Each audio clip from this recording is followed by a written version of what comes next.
Welcome back to another Minot Talk. Guess what did not happen last week? Why not talk? It did not happen. It was Tuesday at 2 and we weren't here. We were not here. But we made it back. What was here was a lot of water.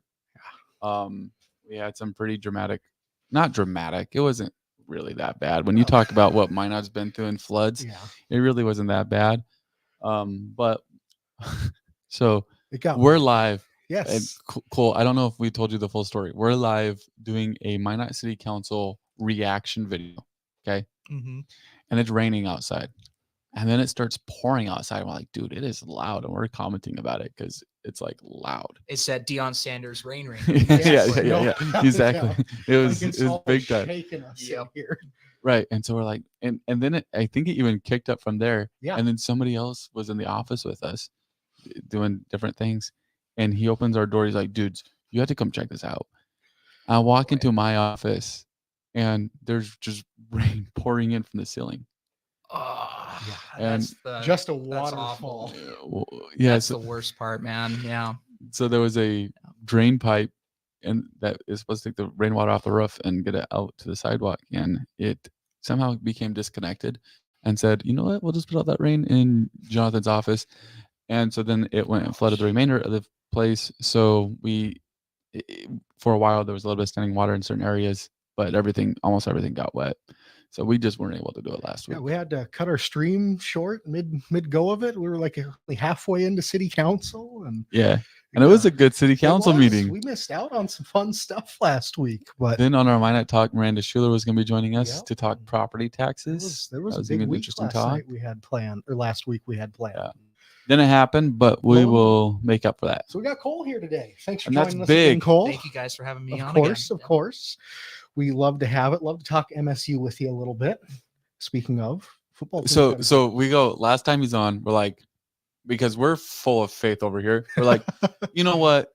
Yep. If Minot State wins again, we'll have you back on, Cole.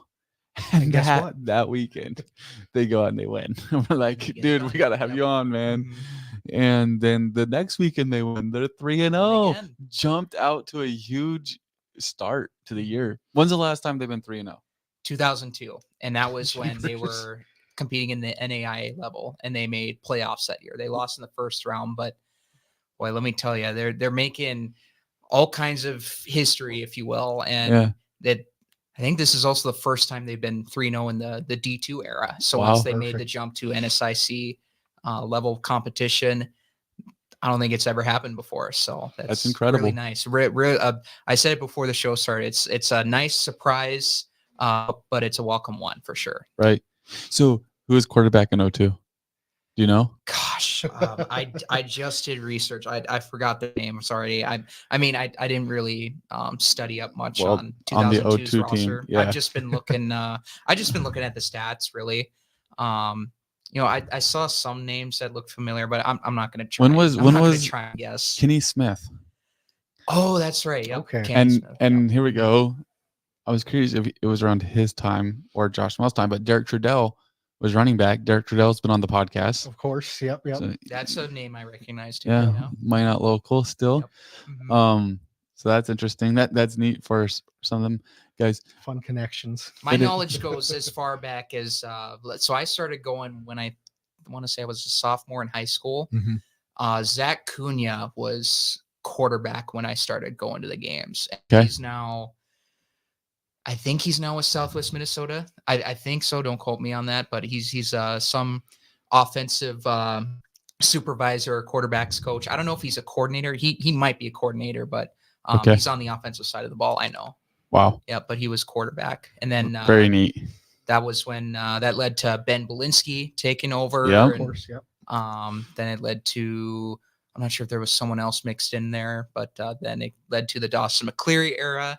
And here we are last year with Dondre Fair and Jaden Sparrow, and now Carson Chrisman and Will King III, who also got some playing time last week. Ooh, fantastic. I know at least with those first couple games, the running game was still going strong. Yes, that's their emphasis. And they put the onus on the O-line and just following where the blocks go. And that's Coach Shields' style is, flex bone, wishbone, always try and find a way to grind out. The mindset is, just get chunk plays, get chunk yards out of the run.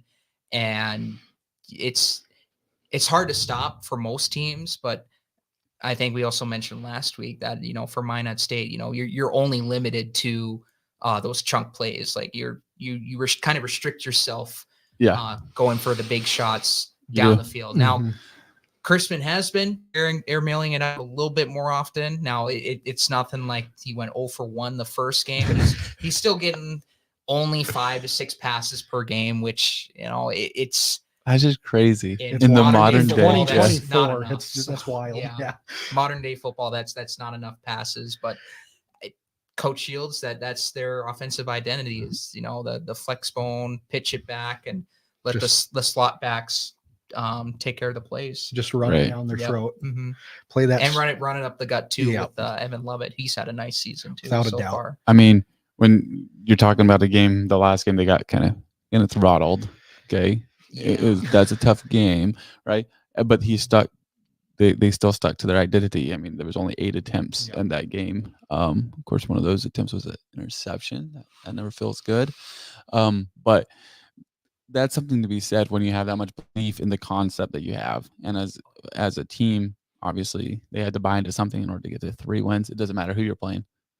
Yeah, and that's the thing with MSU Mankato is they knew going in. We know going in that they're the cream of the crop of the NSIC. And I number 4. I talked to Coach Shields about it. I didn't even need his input to know that Mankato, they're always going to be up top. They're always going to be in the conversation for conference championships and competing in the central regional tournaments and what have you at the Division II level. I don't know who they played. I know Augustana went on a run last year. I think they met up with the Colorado School of Mines, who they were actually the national champion runner-up versus Harding University, who actually plays who has our same exact style of offense, the triple option. Okay. So it's been done before. You can win with the triple option. That's why I hear people say, make the triple option great again. And Here we're trying. Yeah, it's looking nice so far, and hopefully it turns out very well the rest of the season. But yeah, with MSU Mankato, they're ranked and they have the facilities, they have the talent, they're deep everywhere, and they take it very seriously now. Oh yeah, and that too, and that the stadium is nice, and they got a big support group, a big background, and let's not forget too, Mankato, they're D1 hockey school, so they're no stranger to success in other sports. So yeah, we knew going in that Mankato, they were just going to be a hard shell to crack, and it just, I've heard some of the players say it was a humbling moment, but I'm sure at some point too, also it was kind of, you can't win them all. You can't win them all, but at the same time, it was kind of expected in a way. Yeah. I'm sure they would have loved to make it closer or even come away with the win had a few plays gone their way, but no, it's just Mankato's tough, and we knew it was going to be a tough one from the get go. Yeah, seems like Mankato's played a pretty good year so far too. They've 4-0. Northwest Missouri State was ranked. Bemidji State was ranked, and then Wayne State and Minot State. Wayne State's never an easy game too. Like Wayne State, they're called the Wildcats. No, anytime you mess up, they will put you down, and they will put you in the ground. We have them coming up in a couple weeks. October 5th. And that's in Wayne. Yeah. Mm-hmm. Wayne, Nebraska. All right. So what's your top 3 takeaways after seeing we get past Valley City, and the excitement of having your opening week win, and now we're into the reality of it and still having a good year, 3-1. Oh, yeah. What's your top 3 takeaways from the Minot State University Beaver football team this year? The big one that I think is most important is that just compared to years past, we look like we belong in the conference. We were showing these teams hey, we're not here to mess around. And this is what this kind of leads into my next point. Coach Shields, he's building a culture here. He's building an identity, and he's saying, hey, this is how we want to play football. This is our style. And he's got the players to do it. His second year, he's got all of his guys, his transfers. He's added a lot of talent, by the way. That's awesome. One of the corners is from transferred from Georgia Southern. Oh, wow. Division I level. Sure.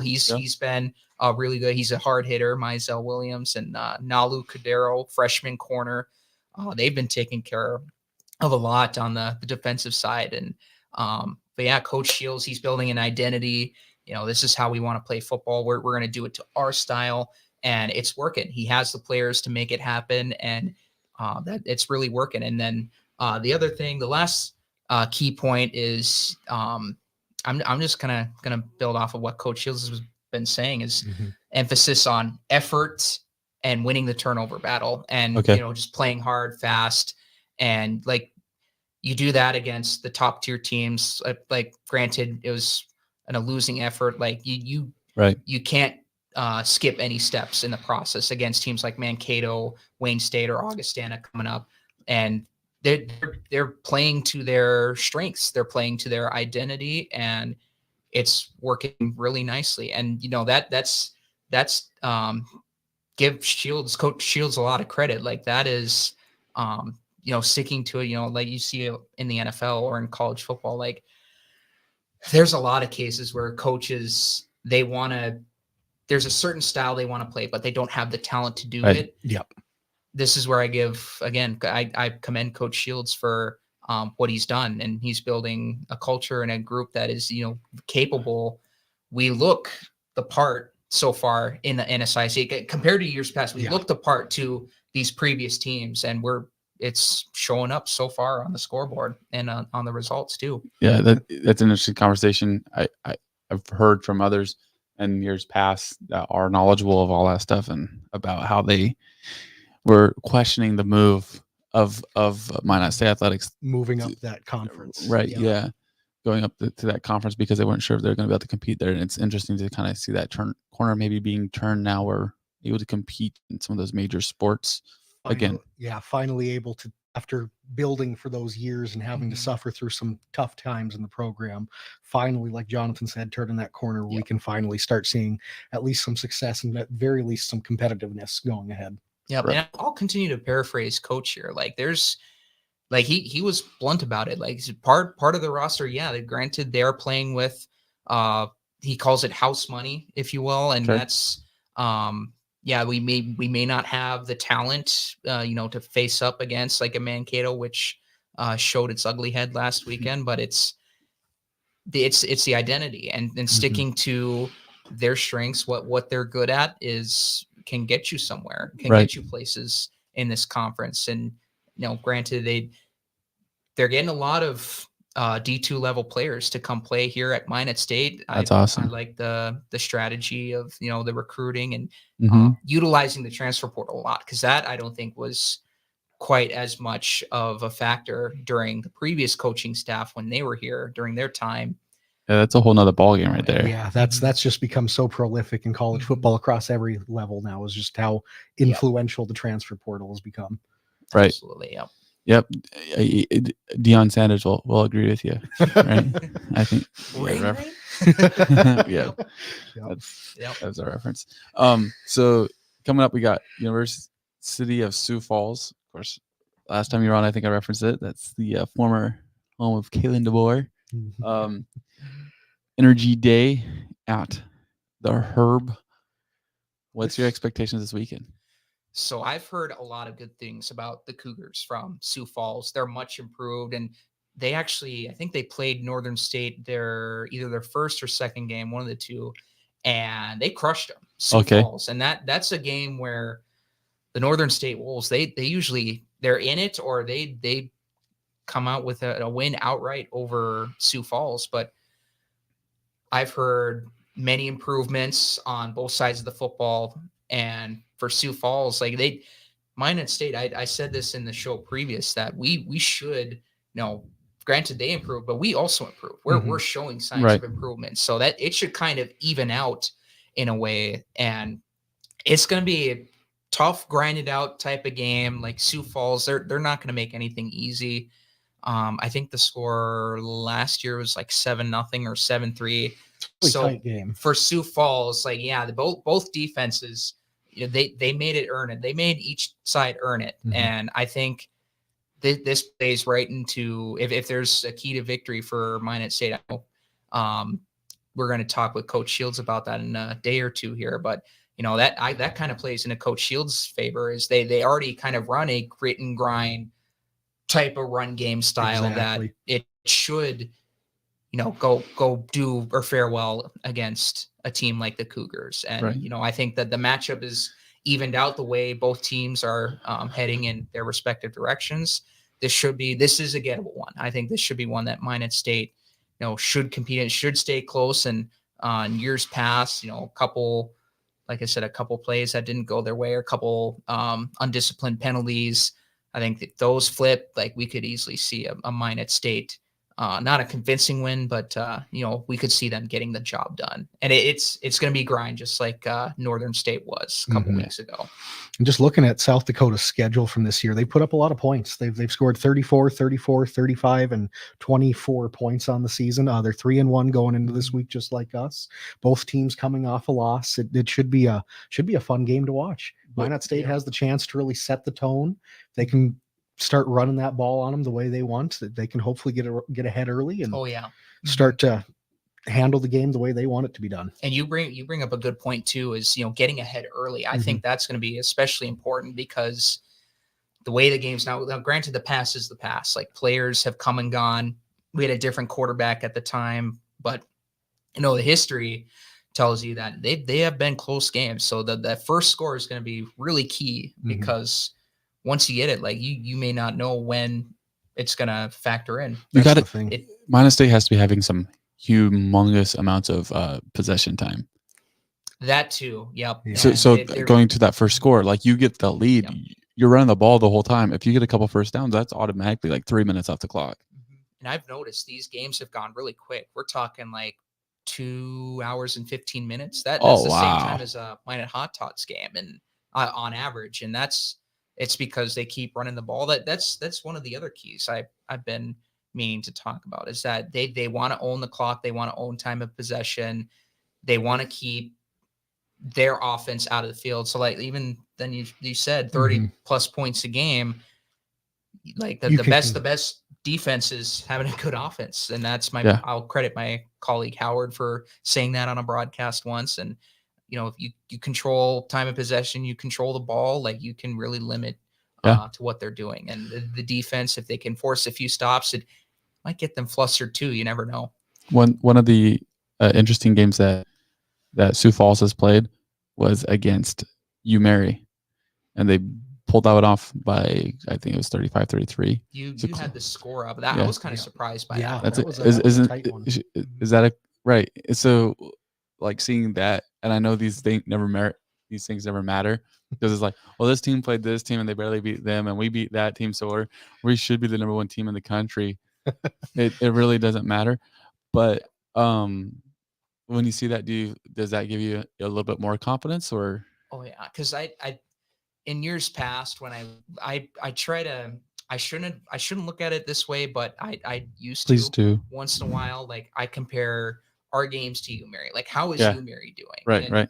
With the struggles we've had in the past, like, why can't we just do something like what UMary's doing? Right. Because they're losing games, but they're at least scoring points in the process. Well, now things have changed, and UMary, I think their one win came against Jamestown, and that's they're an NAIA school, obviously. And other than that, they've not had the improvement in conference play like we have. Gotcha. Granted, Southwest Minnesota, they're a little weaker than usual this year, but there's something to be said about that Northern State game. And especially, I talked to Coach Shields about this, like, it's the way they won the first couple weeks. They crushed Valley City, obviously, but the dominant win over Southwest, like that, whoa. Two big blowout we were not expecting that. And to see them do that again, or do that against Northern State in a close game, the way they won it, game-winning field goal. It's going to be a 4-quarter game, like Coach Shields, I'm quoting him again. It's a 4-quarter game. It was a grit and grind type effort, but they proved they can win in that type of manner too. And looking at that box score, they dominated the time of possession, 36 Oh, and a yeah. half minutes to 23. No, you guys It's- brought up a good point there. yeah, Yeah, that- about that's- time of possession. That's if they can really emphasis. control the ball, they can Mhm. they can play their game, their style of football Yep. that way. Until you get a Absolutely. spread offense. Well, Well, it's true. yeah, no, Like that's probably the one thing that hurts is when you play a strong spread offense that can score in 2 minutes. Mhm. And so they're like, we're fine with that. Although it still stops the spread offense, but if the other team can score quickly, then it puts that down a little bit more. yeah, Which is a point that I wanted to bring up. Like, okay, I understand we're excited about winning, and that covers a lot of things, right? We already made expectations. yes, Yeah. exactly. already. They've, if anything, they're surpassed. Yep. Like, I mean, it's a good year. But like, thinking long term and just thinking as a fan, are we excited about the triple option? If it works and you're winning, like I don't think many people are going to be complaining about it. Like it's been said, if as long as you win on Saturdays and Sundays, like Mhm. it doesn't matter. Now, granted, it's not a very sexy offense. It's not meant to. You're not meant to air the ball out consistently. You're like not that typically- downfield throws. You're not Right. typically going to score 40 points a game. Yeah, But we have. but exactly. Mhm. But that's not That's strange. normally the You're right. how it plays out. You're It's right. The 17-14 games where Yep. we win are typically a lot general expectations wise what you'd expect to see from a team running a triple option. Yeah, if you have a good run game, which the Beavers do have, and you have a strong defense, like that is still a recipe for success. Now, Right. again, it's not beautiful by any means in the No. modern age of football, but if it gets the job done, like, hey, I don't think you'll see anyone complaining too much about it. No. And you mentioned how Coach Shields has been able to get a lot of great defensive players in. Do you think it affects? It does affect. The ability to recruit offensive players. It does affect that. Like a wide receiver does not want to go play for a team that's going to be running the triple option. And so, do you think obviously he's committed in a game he gets blown out? They get blown out. They throw the ball 8 times. That's being committed to your style. Mhm. Do you think that there are, and there's always downsides, but do you think there are actually like red flag downsides to it? And I know I'm bringing the negative, and that's no fun to that's talk fair. about. That's totally fair. What was the question? Sorry. Yeah. I kinda Are there lost any my like word.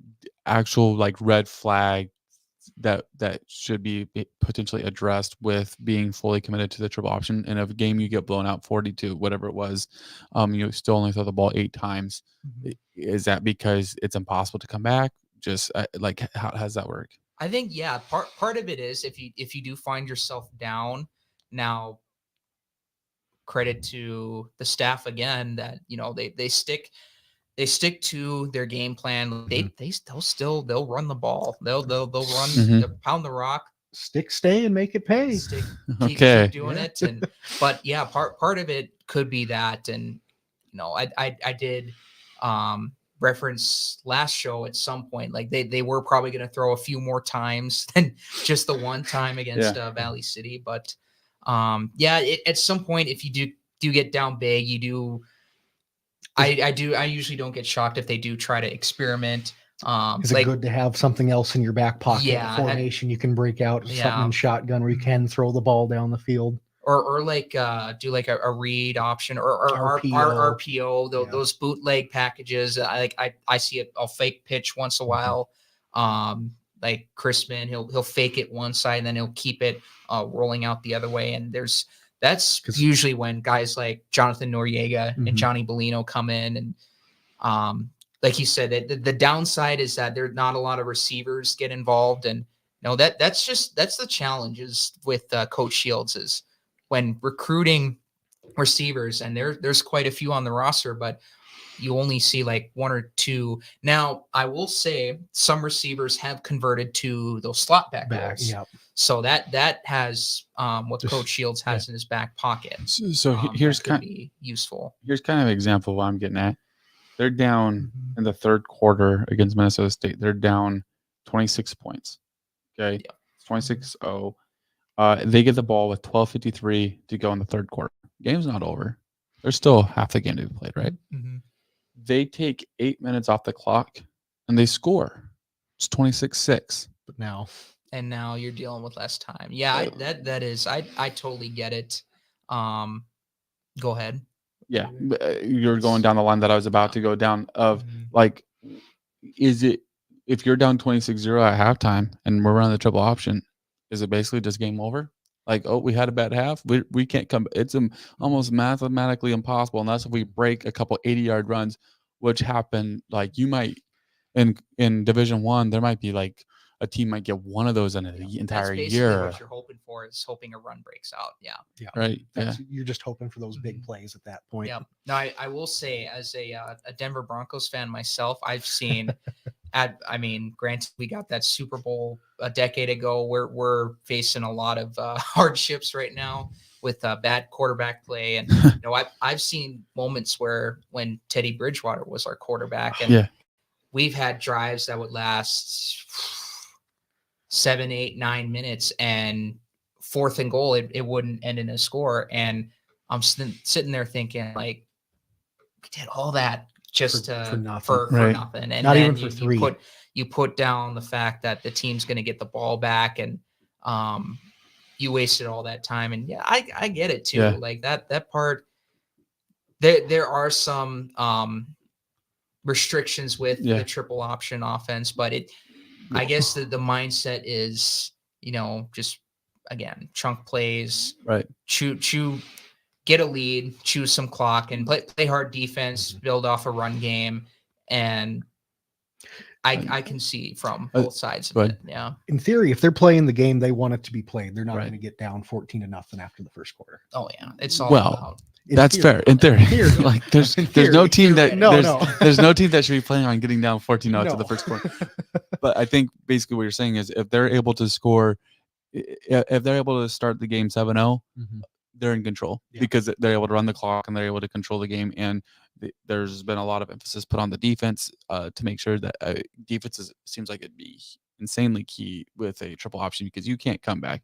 You need a strong defense. Another example of what I was saying was in the 4th quarter, they get the ball with 8:43 left in the game, still down 26-6 now. And I believe down 26-6. And then they go and they take 4 plays running the ball and they take 2 minutes off the clock. In 4 plays, they take 2 minutes and it's a turnover on downs. That's a lot of time to do nothing. If you're going in passing, that's going to take 30 seconds off the clock. So it's an interesting thing.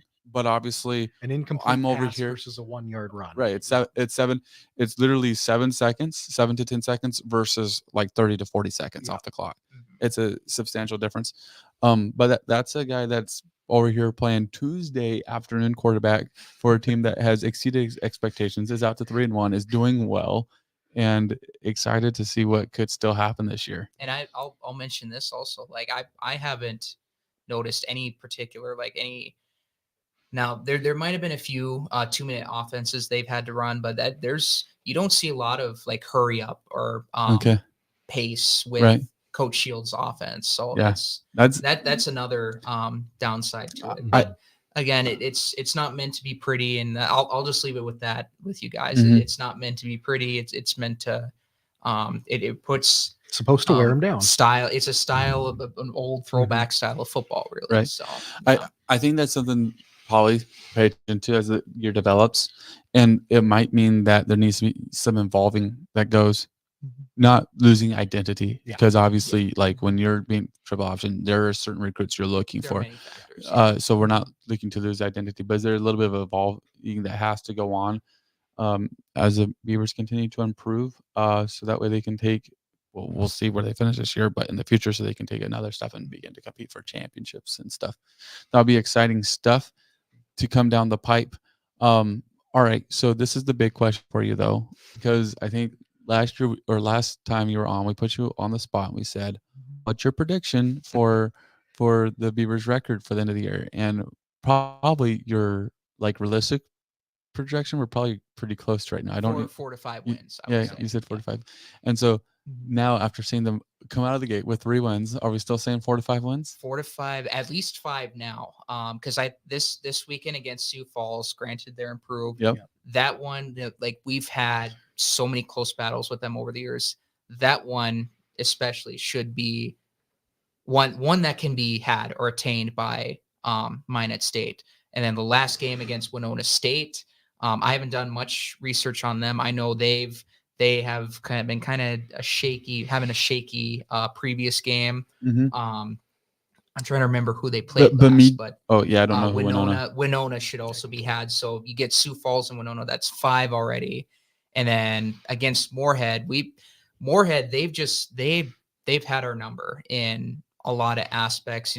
Some games it's like either 2 scores, at least 2 scores they've beaten us by. And I feel like we should be, I'll say this again, I feel like we should be a lot closer to them than we should be right now. And we'll see how that turns out. I'm thinking we can match up to their level and compete. Okay. And then Augustana is going to be a tough one. Well, let's just go through these. So this weekend, University of Sioux Falls. When are that's these? Gettable. I'm thinking a win. Win. Okay. 4-1. That'll be 4. Wayne State, they're going to be tough. They like to put you down. Like once they score, they really like to put Gotcha. you down. And they're high flying. They're not on the ranked, road. but they're one of the better non-ranked teams, I would say. So I wouldn't be shocked if the Beavers don't pan out for that one. So 4-2. Augustana. That is back home. One. That's gonna be a tough one. Yeah. All right, we'll go 4-3. Augustana, they were in the playoffs last year. They got facilities, they got talent everywhere. Kind of like Mankato. They're one of the top guns in the NSIC. Bemidji. Battle of the Beavers. I think it's in Bemidji. It's a toss up. Yeah. I feel like in reality, it could be a toss-up, but it's also like Bemidji has I'm getting those thoughts in my head from previous games, like Bemidji. I think that's one where they get us. So really, because Sioux Falls barely beat them 28-24. Sioux Falls barely. Maybe Bemidji got a little weaker, but I don't know. Maybe it feels like a toss-up. Minot State got tougher. It should feel like a toss-up, but just being on the road. I think because of my historical, like the way my brain thinks from historical games, like Bemidji is they've brought us down. But you said was it Northern State or was it Southwest Minnesota State that you said was gonna be really hard to beat? I think Northern State. Now, and we beat them. The fact we beat Northern, so that there's something to be said about that Northern win. So now the expectation kind of changes to, hey, let's get at least 5 wins. And maybe there is another game to be had potentially on the schedule where it feels like, I don't want to say a scheduled win, but it could be one where like you weren't expecting to beat them. I think Bemidji I feel like that one. I think Bemidji is one that people need to keep an eye on. Yep. Big game there, because right now 3-1. We said they're gonna potentially beat University of Sioux Falls 4-1, lose to Wayne State. I guess on a 4-3. So we'll say they lose to Bemidji. University. Duluth, I think that one's going to be a loss because I don't mean to be negative, Nancy, but you're never Duluth's negative. always been that they've been on. They're another one of those like they're tough team. They're tough. They're big, strong. Duluth. I would not be shocked if they get us that good again. Minnesota State University, Moorhead, MSU. Now Moorhead's interesting because it's a home game we should be closer to them than we should be. I know I'm kind of beating a dead horse right now, but we should be closer to them. Yeah, it's at home now, so that could be another possible one that we get. But I'm still going to call it loss for now. All right, 4-6, and then Winona, Winona should be a win. So 5-6. 5-6. If we're around 500, now we're discussing. Yeah, but listen, I see. My just like not seeing them play, not being educated. Okay, just being a whatever I am guy over here. But Bemidji State feels like a winnable game to me, and you said that too. The fact that we were able to get Northern, the way we did, like now it leaves the possibility in your head. One of these other games could also result in the same way. You have the potential. This is where we're gonna go. So if we'd be happy with a 5-6 year, but if you just turn Bemidji and Minnesota State around, you're at 7-4. 7-4, just like that. Unbelievable. You never know. Yeah, and you don't know. But the thing is, and this is the point that I wanted to make about some of the stuff where it's mental, is they're starting to win games. And when you start winning games, those mental things Yep. start Good feelings. start finally you're able to overcome those. And so if we're supposed to be closer to Moorhead, then you know what, with a couple of wins we might be that might be the difference in being able to pull that off on a Yep. home game. And that this is what I'm really looking forward to with the matchup against Moorhead is they got a lot of good skill position talent. Like they have receivers, they can fly, and they're making plays everywhere. They got a good quarterback, and they're very well coached. And Moorhead, I'm looking forward to that challenge with their receivers against our corners because really for the most part, the Mankato game being an outlier, our corners have gotten the best of some of That's other awesome. teams' good best receivers. So I'm really excited to see how that pans out. So it's awesome. It's gonna be a fun Well, season. yeah, it's already been a Yeah, fun season and it's going to continue. Exactly. predicting the The schedule ball is hard enough. Yeah. So The ball has just started rolling at this Well, point. I don't think you made any enemies. You're too nice to make any enemies with your no, projections. I mean no disrespect to Coach Shields and company. Yeah, it's hard to He predict the knows. schedule, but yeah, it's just that from previous times thinking last So- year, and You have a it's lot of just prior we're knowledge. trying to dig ourselves out of a funk we've been in for I a don't- long time. So I don't know about Coach Yeah. Shields, but I've heard that coaches sit down at the beginning of the year and be like, all right, let's look at the schedule. Where are winnable games? These are the games we need to win or whatever. I'm And sure they they're doing that too. and yeah. so Mhm. I say that because he didn't go in. If he did that, he didn't go in and mark all games that they're going to play as winnable games. So Mhm. it's totally an understandable thing. We're not throwing shade here. No, It's just an interesting thing No, to it's- look it's at. got to be all- yeah. realistic. Yep. So very good. Well, Mhm. it's great. It's been great having you on. Hopefully the Beavers play well against Sioux Falls this Yep. weekend. Energy Day this weekend. Yeah. The first 1,000 fans, I believe, Yep. get free T-shirts. Free So, t-shirts. I got to look at them today. I can't spoil any design or Oh, anything. oh, But yes, they you look can. They look really nice. You can spoil. It's kind of like it's like a little beaver logo with the oil. Yeah. rig. Sweet. I love Yeah. it. I Real like it. fun. Yeah. I like it. No, It's going to be a they're nice nice. day. Yeah. It's going to be 82 degrees, sunny with a 11-mile-an-hour wind. Oh, there we go. Warm nice September nice day, yeah, nice that's day. perfect. That's what we Saturday asked for. at 1. Yep. So make sure if you're into Check it out. MSU football. It's going to be a great time. 1 p.m. kickoff. Yep. It's where and what time, Herb Parker Stadium there on Saturday. just This Saturday. at climbing 1 North Hill. 1 p.m. Yep, Yep. 1 p.m. So should No, be a good this time. is sorry to interrupt. Yeah, this is a gettable Please do. game. Sioux Falls, they're much improved, but in years past, we've been able to contain their offense for a bit. It's just about how can we score, and it's applying all the grit, effort, and playing fast, and apply that to this game. And Beavers got a good shot, and of course, winning the turnover battle as well. Sure. That's sticking huge. to their identity. So Awesome. Well, Forward to it. it's always a pleasure having you on, Cole. Thank you, guys. I always enjoy it. It's been great this time. Appreciate you doing it. I don't want to say we'll have you on after the next one because you might just be a regular at that point. You might be on every week. It's been crazy. So I don't know how much input I can give on the city council meetings. But, I feel like if I were to give an opinion, this right here is probably not the spot.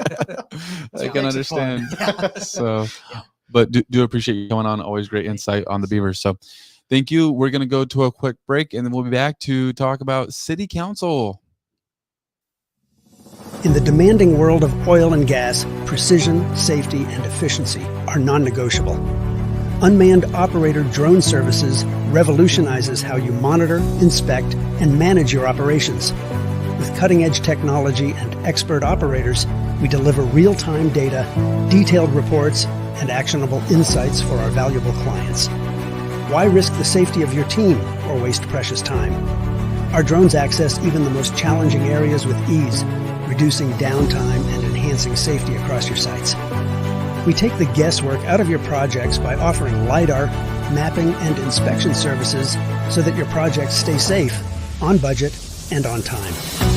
Unmanned operator drone services, where technology meets safety, precision, and efficiency. Contact us today to elevate your operations. Yes, pun intended.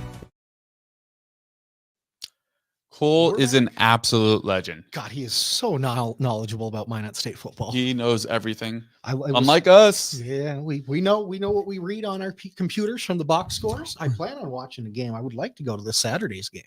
Do you have any plans? I'm not going. No, fair enough. But speaking of this week in Minot, vaguely, I guess we got some fun stuff coming up. Aside from this Saturday's football game, It's Who's Fest. it is. It's a big week, one of the biggest weeks in town for Minot. Got the Hoos Fest coming this week. It's Did gonna be anybody hit you fun. up to rent out your house? No, gosh, no. Rent my house. Did you know that used to be a thing back in the day? before Airbnb was Airbnb and before Verbo was Verbo? Sure. So Minot, and I believe it's still a thing. People will go and lease out their house during Who's Fest week to people that are coming in for the Who's Fest, Wow. and they'll leave town. I did not know that was. I had friends that did it. Yeah, they would go and crazy. they'll lease out their house, which at the time, like when we moved here in 08, it was like, oh, that's kind of crazy, but kind of unique. Unique thing for your culture. Exactly. And then you have VRBO and you have Now it's a Airbnb, commonplace and thing. yeah, it's a legit thing. So really interesting there. But yeah, Minot being ahead of the game. yeah, Look at us. finally the world is finally catching up to Who Minot. would have thought? Yeah, like come on, I guys. love it. So Big Pre- week. pretty interesting. Who's Fest, that'll be great. We actually have an interview that came out on Sunday with Cyril Swedlin. The executive director for the Who's Fest, Yeah. kind of talked about everything that goes into it, all the planning. It's incredible the amount of work that takes, all It's the insane. work in September, and the amount of volunteers it takes. Yeah, you have to give them props to everyone that takes part in it. All of those volunteers. Yeah. I'm pretty sure they could always use more volunteers. I think so. Yeah. And you get free access to the Who's Fest, which is a big deal because it's expensive to get in. It is not cheap, but it's well worth it if you do get in. It's a fun experience. There's a bunch of stuff, good food to try, bunch of fun vendors to check out. Let's hear it for those volunteers. Yes, as always, the volunteers Yeah. and ton of good concerts. Going to have Jay Leno doing a stand-up routine. That'll be Yeah. interesting to see. He hasn't been They here. about to stand up for the whole routine. I doubt it. Well, he was supposed to be here last year, but he got in a Yeah. bad car accident. That's right. So I wasn't saying that because of the car accident. No. It was more of an age thing. It's more of an age thing. Completely, I get you. But any other big news happening in Minot? Yeah, there's a lot of news that's happened in Minot recently. Has been.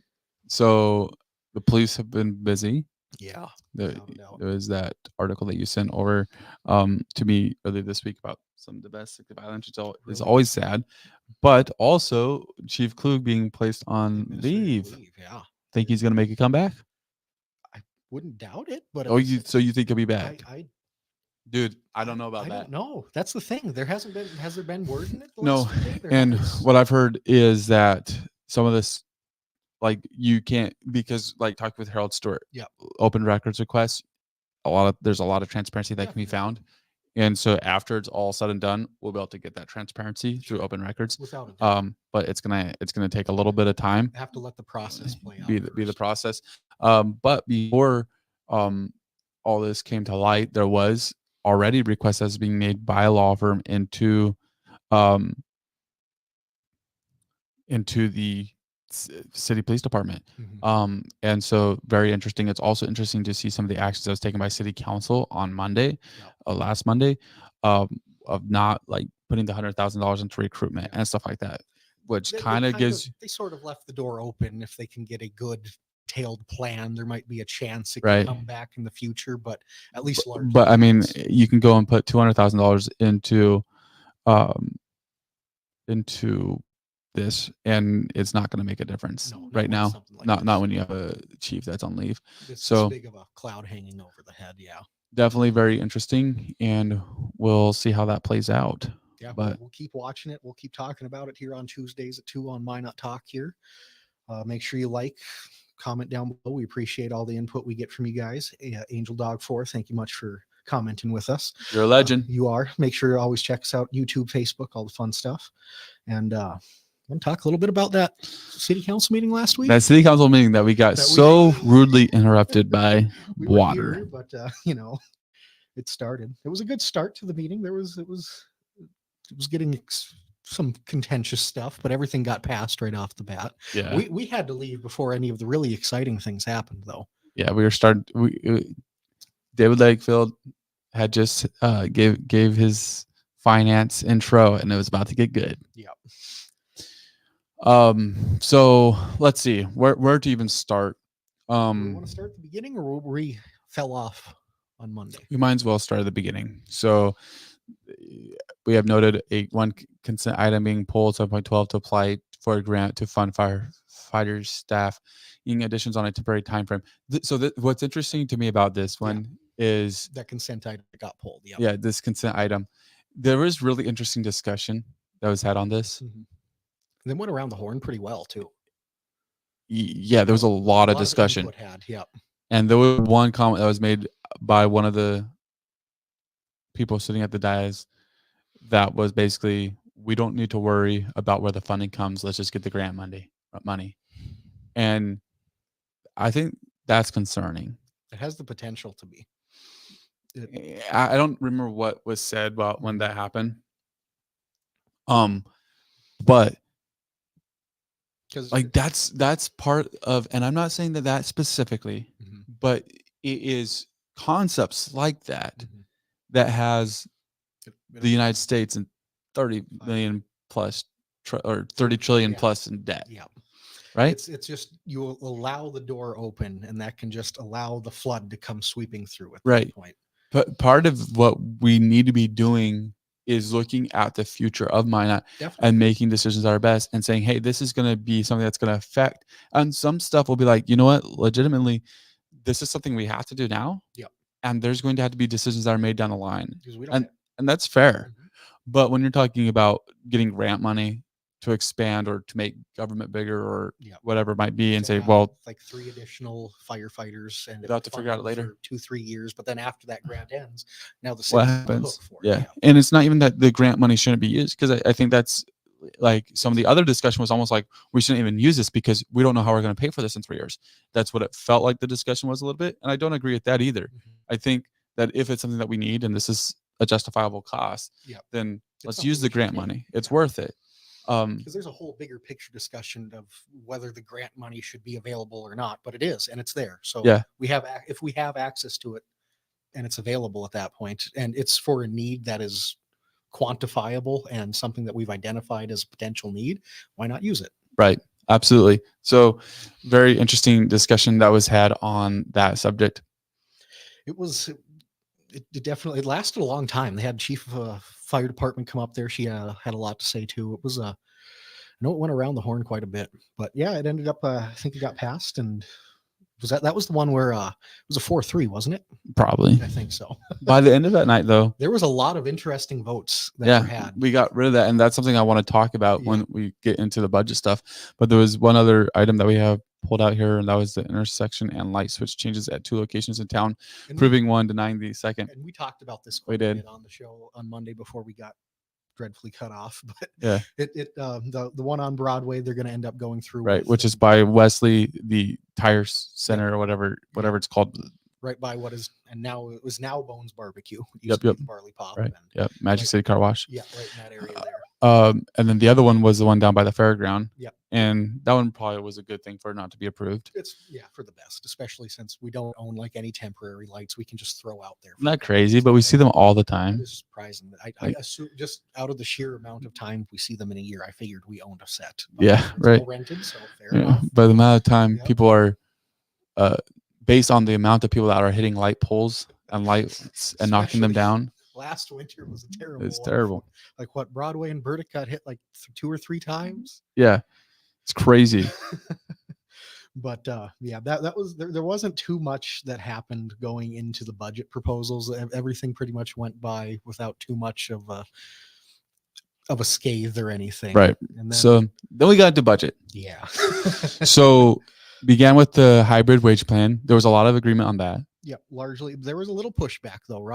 Councilman Fuller wanted a little bit different of a plan that he wanted, and he tried to amend it. And that was one of the interesting things that was set out at the beginning by Mayor Tom Ross of, we don't want amendments on amendments. And so, like, to a degree, that makes sense. I get it. Like, you don't want the entire budget to be amendment. So then by the time every change is an amendment to an amendment, and it's just this colossal mess. And then it can take more time that way too, of course. So but on specific issues like this where we're like, all right, we're going to make this amendment. We need an amendment to that amendment. This, it makes sense for it in the situation. And the problem is, if you see it differently, and people would agree with you, what would have to happen is it get voted down, and then the new idea be voted on, which is such a it's just a weird way for it to work. It is, because especially when the original idea doesn't have a ton of detractors in the first right place. Yeah, it's like I'm totally fine with that, like, and I don't fully know what your idea is, and I can't really discuss it because I can't even put it to the floor. Yeah. And that's where it becomes a little, that's where the wishy-washy comes in at that right point. Yeah. It becomes questionable. And that was a 5-2 vote with to Right. end up, the original amendment would pass with the hybrid plan. But it was a 5-2 vote, and the two voting against was Councilman Fuller, of course, but also Alderman Pittner. And so it was an interesting, I don't think we've seen that vote yet. Which is something that began to form in the city council. It seemed like in this meeting, it seemed like to this point, and it wasn't all the time, there was starting to be some variance, but to this point it was old guard versus new guard. Okay. And yeah, like Jonathan said, it wasn't every time, but the seeming majority of the past 3 months has been. And that's what it's felt like. And we've tried to, on our talks, to kind of not highlight that too much, because it shouldn't be too much of a focus. But it felt like as the budget meeting went on, that those whatever began to fall. Those bars that were holding people in began to fall, and there was a little more openness and conversation, and we began to see that in prior meetings. There was a specific meeting a couple times ago that it was like, hey, there's some different interactions going on here. There's comfortability that's starting to form, that people are, relationships are starting to be built. Yeah, good things are happening. And so as this budget meeting went on, you began to see that more and more, and I think that was a good thing. It is a good thing, because now, fact of the matter is, like, as a citizen, whatever I am, as a citizen of Minot, I want to see and hear discussion that's intense between city council members, that are them going and expressing their thoughts and saying, this is the way forward. No, this is the way forward, and have this really good conversation. And at the end, be able to be like, you know what?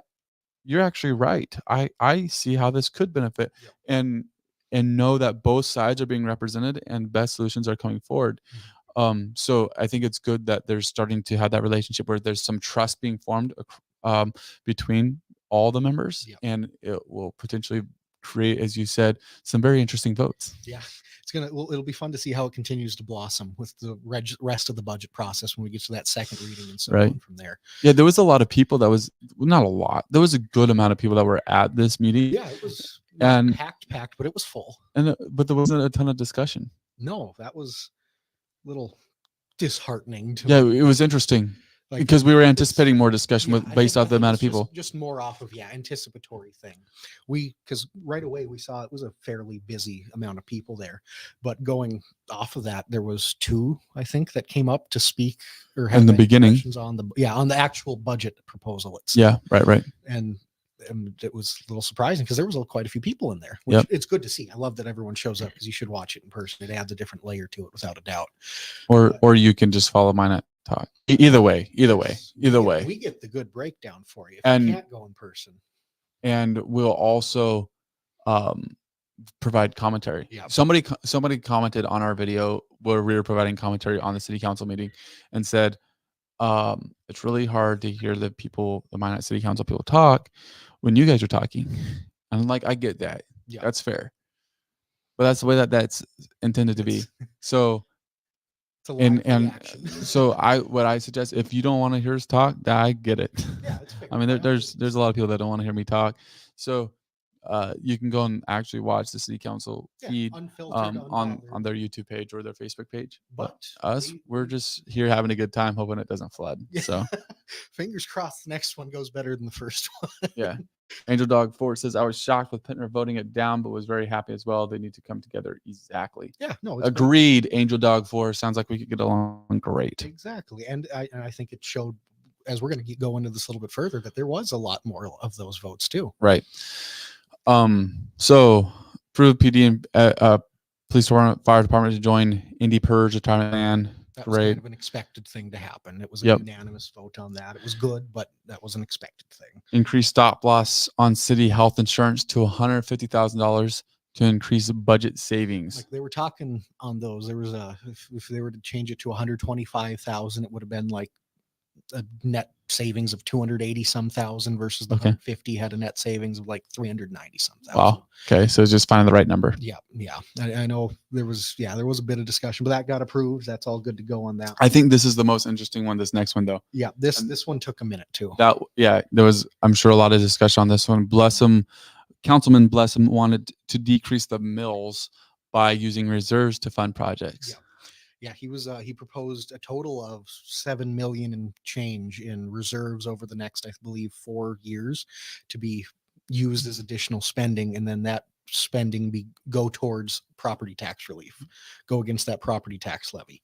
What do you think about that? I think it's an interesting proposal. I think Interesting. That's I'm the word you're going with. I like it. I think You do? I do generally. I don't think there was anything wrong with it. I liked his proposal. I think that we could use to spend down our reserves a little bit. They're very high. And who doesn't want some property tax relief amongst anything else? But that was an interesting one because it went around for a while, and there was some pushback coming back and forth on it about the necessity of, hey, do we want to really spend this down if we like, because there's a North Dakota century code out there that says cities can only have X amount of percent of reserves stacked up, but also, and Lakefield gave an explanation on how we had moved money around so that way we could avoid those even when we were kind of over that threshold. When we were well over it. And now this way, Councilman Blessum made a good point. He was talking that the cities are supposed to run at a break-even point. Okay. You're supposed to have that net zero win. Right. So sometimes you're going to make a little bit more. Sometimes once in a while, you're going to have some years where you're a little under. Mm-hmm. And the city of Minot, better or worse, hasn't had a loss of a year in a long time.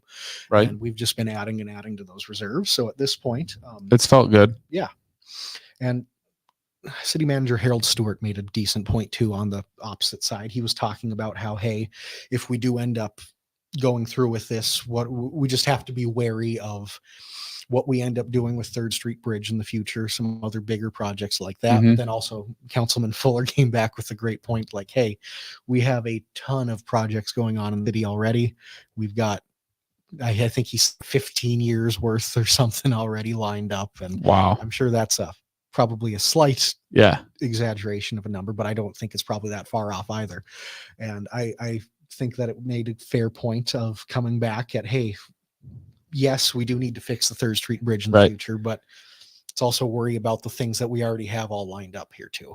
Yeah, makes sense. Yeah, definitely interesting deal anytime you want to go and spend your reserves that way. Yeah, it's an interesting thing to pull off, especially with how we haven't spent a lot of our reserves in the past couple of years. I don't think it's a bad thing. I think that it goes back to kind of what he ran on, which was financial conservatism, for lack of a better word. There's a better word, I just can't think of it. Responsibility, financial responsibility. And so it is not the role of the city. We discussed it before on this podcast, is not the role of the city to have huge reserves. It's just not.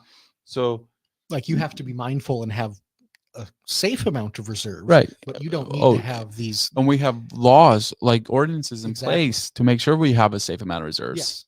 And aside from that, when we get to being this far in excess of those numbers, that's why Councilman Blessum brought this up. I think it'll be great to see how it goes.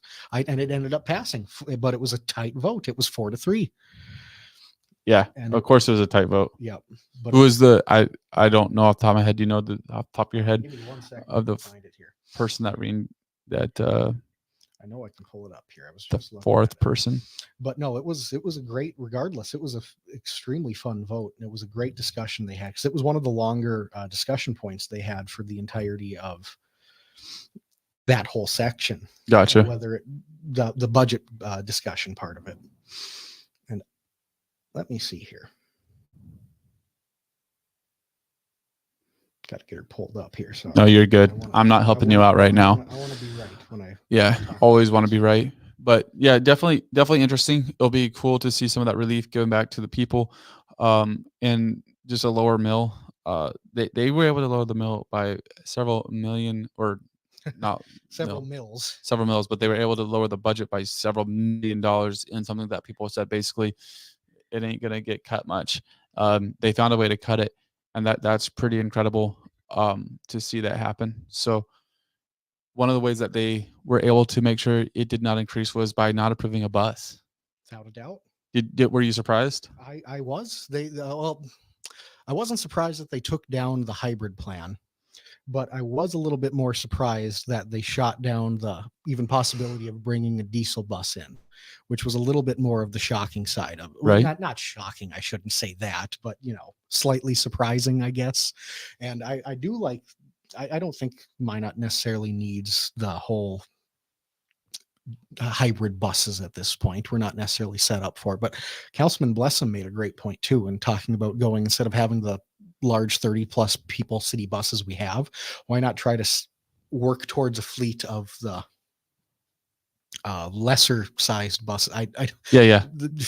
For lack of better terms, the shorter of the buses, and try to have a fleet running off them. They're cheaper, theoretically a little easier to maintain, and you don't need drivers. Drivers don't have to have CDLs to have them.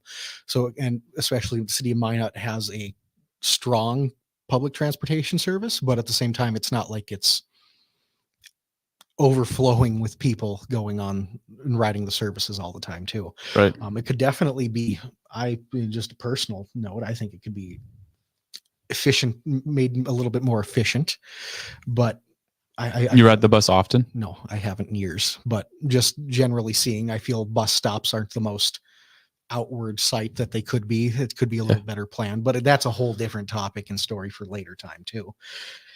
I'm sure we'll get to it eventually. At some stage, but I think it would be interesting to think about changing up the bus fleet a little bit and moving towards that. You found that, Bo? I think it was 7-0. I don't know why I put 4-3 in here, but yeah, from what I can tell, the amend to return the 3.6 in general fund reserves by lowering the tax levy past 7-0. So that was unanimous. And that's interesting because it's one of those votes where you can't vote against it. Yeah, if you do, how do you pull it off? Right, it just doesn't look good. So really interesting. It's a tough one there. Yeah, it's one of those you vote against it, like you said, it's not a good look.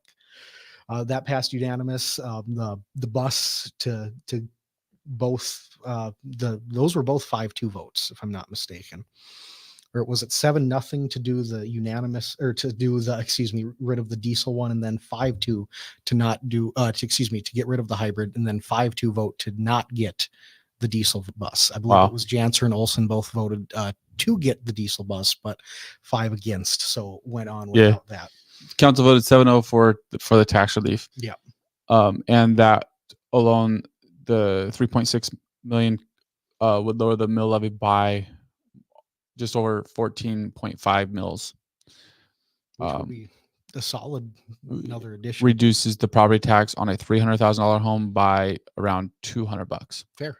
So that adds quite a bit of savings compared to what was already being planned in for. Right. Well, it's actual savings. It is. It's literal. Like you're actually saving at that point. Right. It's a noticeable jump.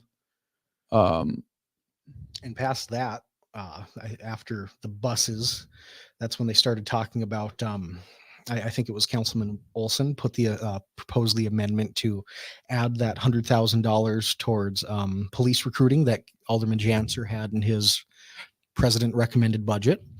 There was some discussion on that. I know they wanted to talk about if they could get a good solid recruitment plan, like something set in stone that they could have and say, this is the step by steps that we want to take and how we're going to recruit these potential officers. Yeah. But I think the larger overarching picture was just with everything going on with the police department right now. It's just maybe wait for the dust. I don't know if it was Councilman Blessing, but someone said wait for the dust to settle. And it's not even the first time that they went and done some of that stuff, because they've had money from a Back the Blue program.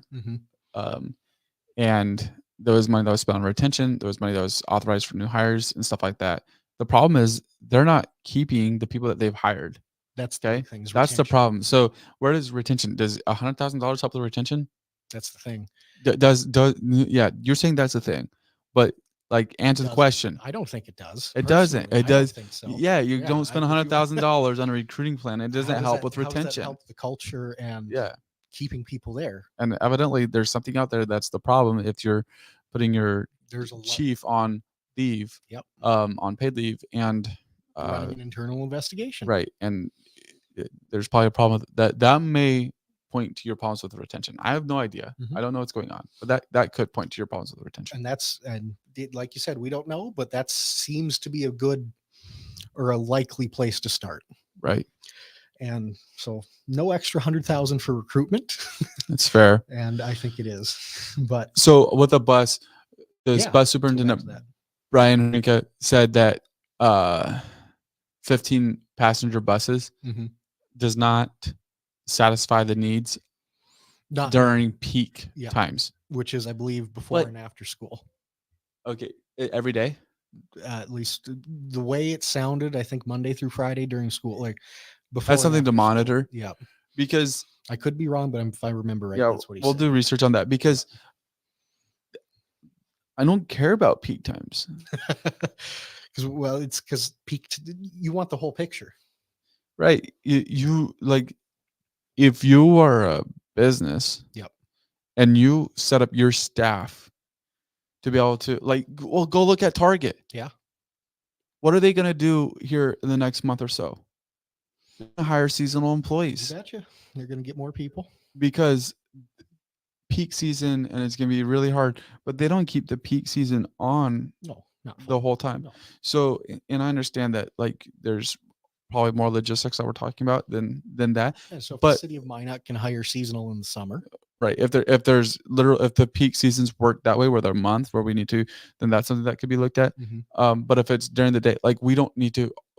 There's just, if you're going to be on the bus this time of day, it's going to be a little bit slower. We're sorry. This is a very busy time. If you're riding the bus this time of day, it's not. And people are like, okay, I'll plan my day differently. Mhm. Like I rode public transit in big cities, and there's times where it's like, dude, this thing's packed or there's no room. Yeah. Okay, you gotta for the wait. next one. All right, like that's life. It is. And this could almost bring up a bigger overarching question too that I don't know if we have time for, but what That is time. what is Oh, we don't have time. we're running low, but we got a few minutes. What is the role? Should the city of Minot be the one that does the majority of the busing for public school students, or should the schools and the School can't afford it. Yeah, that's the thing right now. So But, it's not, but I mean, that's a whole different question too at that point. I think that the school will probably eventually figure out a way. We need to get the new superintendent on a podcast and talk to him about some of that stuff. Yep. But yeah, it is a good point. Not really directly at the city's responsibility there. Mhm. Anything else interesting? Well, yeah, There the was- public comments was interesting Yeah, at the end. We had Leigh Schneider, our friend of the show. Rafe was up there, and he kind of talked about some of those potential issues that are going on behind the scenes at the city of They're real. Yeah. And what's interesting, this is something that maybe next time we interview mayor, maybe next time we get a city council person on, is all right, wait a minute. This is what citizens are saying that's happening. Mhm. And right now you have the chief police on leave. Is there actually a leadership problem within the city? Mhm. And where does that leadership problem go? Is that like I have no idea. They don't need to be mad at me because this is questions that people should have. Is that the mayor's responsibility? Is that the city manager's responsibility? Where does the buck stop? Where is Like, is who- it solely on the chief of police at that point, or is this a bigger problem at that stage? right? Well, yeah. Well, obviously for his For the department, yeah, for the micro. but I'm talking about on the macro, the whole city. the whole city. Like, Yeah. where's this at, and how long has it been there? I mean, you have Leif pointing out problems all the way back to the old city manager, Mhm. and Chief Klug, he's been there for a few years now. 5 years is So right just around the about same 5 time. Years of being Right around the same time. That's interesting stuff right there. It is. Be And interesting to see how it so- plays out for yeah. sure too. it will be. Is there more that needs to be done there? I don't know. I think that there's definitely, There's more questions to be asked. yeah, and there's definitely a mentality in certain parts of the city that needs to be fixed. Mhm. And I make that very vague, but if you know, I guess, because like you run into it in certain areas. It's not all the way. It's not widespread, No, but it's and it's not with every city manager and stuff like that. But there's every once in a while you run into a deal of like either where it's a power deal, power grab. Just like what I'm talking about is stuff like the comment that was made to Northern Plains Ag. Well, maybe it'd be better if you built out of town, and that comment has been addressed supposedly. But you can't tell me that there was a single person that had that mentality in the city. Like we found the last one and we got and like, it we was take it. all solely on this one. Yeah, head yeah, kind right, of right, thing. yeah. That's the hard thing. Yeah, I don't know that that's Yeah, can be fair. Yeah, And I know that's shots fired probably. It's not intended to be. I'm not trying to it's make just enemies raising today. a question that will be raised regardless if it's from Yeah. us or from someone else. It's a legitimate question. I to think there are ask. questions to be asked of leadership at the city. And so we can figure that out. I gotta say, man, you're looking good today. You're not looking like that red tent. No, I'm not all pink. I You guess actually see me. I guess that's something good about the pale. flood. Yeah, changed something enough that we got our lighting back to normal. So that's cool. The other interesting thing that was brought up was by Charles Tuttle. Yep. That guy, he did come on our show once, Has been. not on Minot Talk, but on your Recon podcast, Central, yeah. and we had a very, very intense discussion. He did not have thick skin that day, Charles. If you're watching, you didn't have thick skin that day. Okay, you had a rough day that day, but it was an interesting podcast. This time he's at city council and he is knocking on the mayor's door. Yeah, he was brought up apparently an interview that Mayor Tom Ross did with the Dickinson Press, and apparently Tom Ross was talking about being against Measure 4, which is the property tax measure this fall, and Charles Tuttle went up and put him on,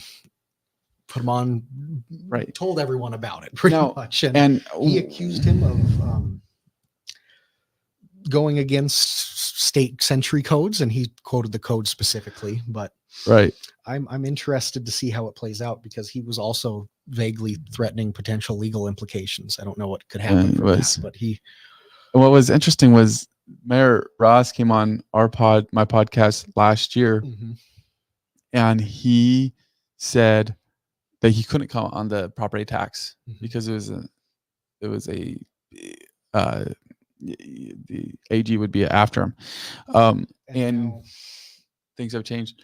Supposedly, we have not found the article. Although the Dickinson Press, it's hard to find anything on there. Yeah. So, and I'm not interested in. They won't give me money, so I'm gonna give them my money. Exactly, but it'll be interesting to see if that goes anywhere or not.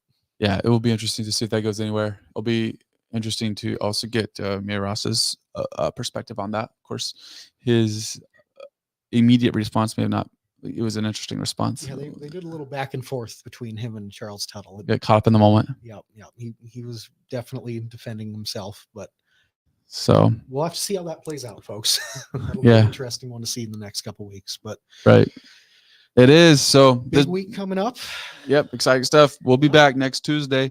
Obviously, there's no city council this coming Monday because it is the 5th Monday of the month. You betcha. But the following, they'll be back in session. They'll be back, and it'll be interesting to see what happens there. We'll be keeping an eye on the Minot Police Department with what's going there. And next, you going to have any Lutefisk this week? You betcha. You are. If I go, I'm going to. I'm a Lutefisk. You're not sure if you're going? I'm not. No guarantees yet. But if I do go, for sure. No doubt about it. I'll have some Lutefisk. You're crazy, dude. You're a crazy dude. All right. This has been another edition of Minot Talk here at the Dakotan. Be sure to like, subscribe, become part of that Dakotan community. We'd love to have you. Thanks for watching this episode, and have yourself a very great day. Goodbye.